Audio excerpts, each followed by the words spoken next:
One of the misconceptions about writing contents in STEM is that gender balance is not necessary in this field since numbers are gender neutral. Is it true? Only partially. Writing contents for MOOCs and creating a gender balanced storytelling is not just a question of applying rules, but more a question of developing a sensitivity on the topic in order to write a text as inclusive as possible. In the meantime, as teachers and instructional designers, we need to move carefully in between the instance of being gender inclusive and the importance of being effective in teaching. But how can we create an inclusive environment for gender issues while teaching STEM subjects? Unfortunately, I do not have the golden rule, but let me suggest some ideas. Since one of the reasons why women and young girls do not enroll in STEM subjects is the lack of examples and role models, do not forget to show the role of women in science along history every time it is appropriate. And, if consistent with the aim of your lesson, also consider the idea of addressing how your specific subject has developed historically and what it looks like today within research, innovation, practice and usability from a gender perspective. Until now, we have mainly discussed the role of women along the history of science. What about today?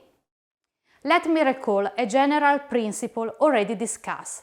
It is important to have a balanced representation of women and men as main speakers or testimonials in the course. Who can do that?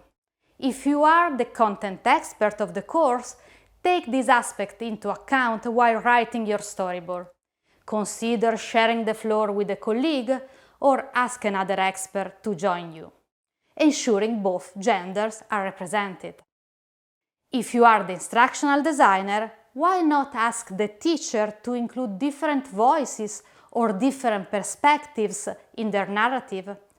What about the idea of including in the MOOC an interview, a story, a biography of a woman who can be inspirational? In these examples, taken from existing MOOCs, we see an interview to the CEO of a company that investigates about kefir. In this other, we see an interview to one of the founders of artificial intelligence research in Italy. This is an easy but powerful way to recognize women as part of the story and give them back the place they belong to.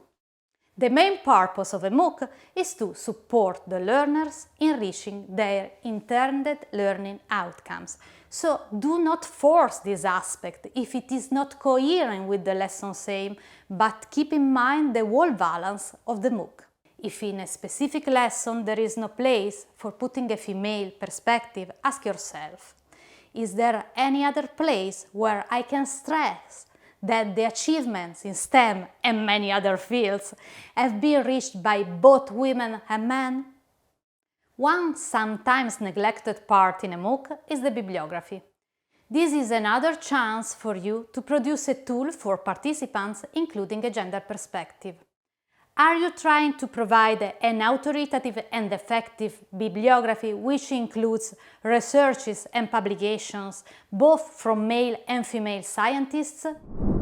In general, before starting to write the contents of the MOOC, take your time to reflect on how you want to describe the stories you are telling. Write a few sentences about the contents you want to communicate to others.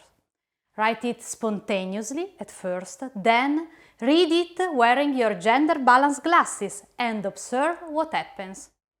Do you feel like you need to change something? Have you seen some unconscious gender biases in your narrative? And looking with an even broader perspective, consider the idea of including also racial and ethnical minorities to make your narrative as inclusive as possible.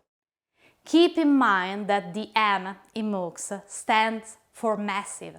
It means that people from all over the world can look at your content, so be respectful of everyone as much as you can.